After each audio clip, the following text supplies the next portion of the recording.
Welcome. In this video, we shall look at how to format numbers, especially phone contact. We have this set of phone numbers and we want it to have a leading zero. So what we are going to do is we are going to highlight, go to the format cells, and we are going to choose custom.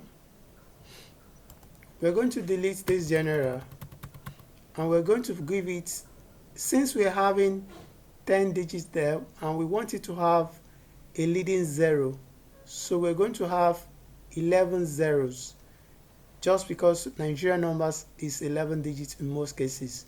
So that will be 1 2 3 4 5 6 7 8 9 10 11.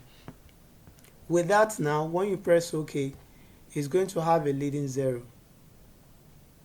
However, if I copy this number and I paste it in another cell, this is what I will have.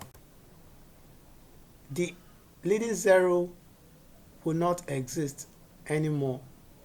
So in that case, you might need to format it again into the one that's going to have a leading zero. I hope this makes sense to you, and there are some other approach you can use to get the required numbers you want. At the same time, you can use concatenate,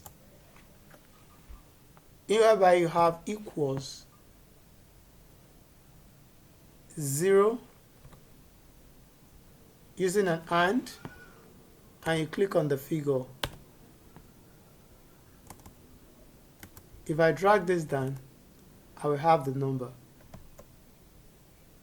If I copy this and I paste as value, what do you observe? You will observe that there is a symbol here. You click on that symbol and ignore errors. In that case, you will have your number proper. This is how you deal with numbers with leading zeros. Let me Ctrl Z this. Yeah, I have it. And you can see that it appears with the leading zero when I click on the phone numbers. So do not forget to click, like, share, and subscribe for the next video.